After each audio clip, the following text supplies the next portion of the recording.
mic test, mic test. Hello, Mike Cortez. Magandang araw po sa lahat mga fans ng PBA.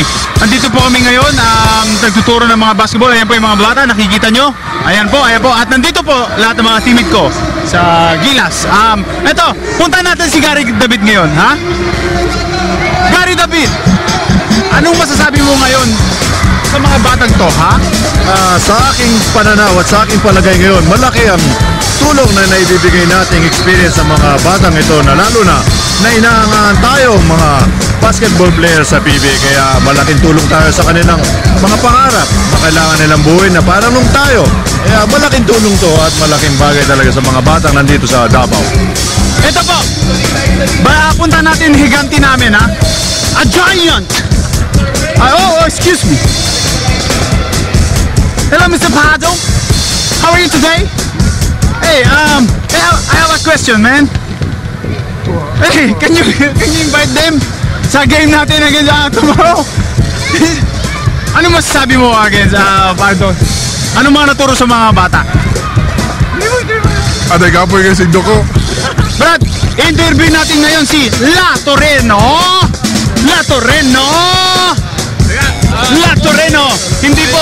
May lakad ako eh. Hindi po ang tunay na pangalan to, hindi po L.A. Tenorio.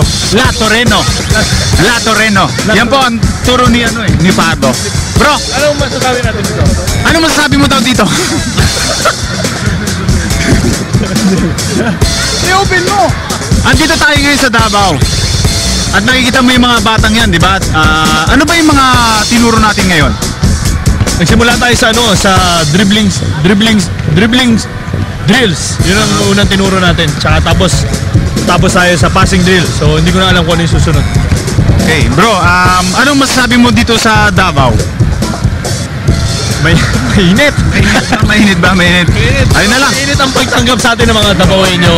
Yun. So, yun lang. Wala ka bang movie na ngayon? Wala ngayon eh. Medyo wala kang schedule ngayon eh. Teleserye meron ako, abangan nila. Ayan po, si La Toreno. At pumunta naman tayo kay Jeff Chan.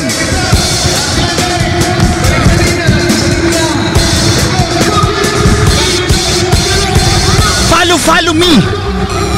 Bandong spank me, ha? Andito po kami kay Jeff Chan. Hey, what's up? Nakita tayo dito sa Davao, ha? Anong meron dito? Ito, merong basketball clinic para sa mga bata. No? Tinuturuan natin yung mga basic skills. Okay. Tinuruan mo rin ba sila ng shooting mo? Wala pa, papunta pa lang tayo dun. Dribble, mga passing at saka dribbling muna. Hey, Junmar! How about this guy? Later, busy. Junmar, give us a joke. Ayokong mag-joke, baka pagtawanan nyo lang ako. What can you say about your experience here in Davao? Sobrang galing ng bata dito sa Davao and San Diego City. So, excited to be here and I'm glad that the kids are having a great time. Sobrang masaya. Nandito tayo para interviewin si Gabe Node. Ano masasabi mo sa pagkain dito sa Davao? I'm just very happy to be here in Davao. Excited. This is where my fiance is from, so I'm just excited to represent for our family. Taga dito yung show, tama? Greet mo yung family mo. Lay, Cash, Orion, hello. I'll see you soon.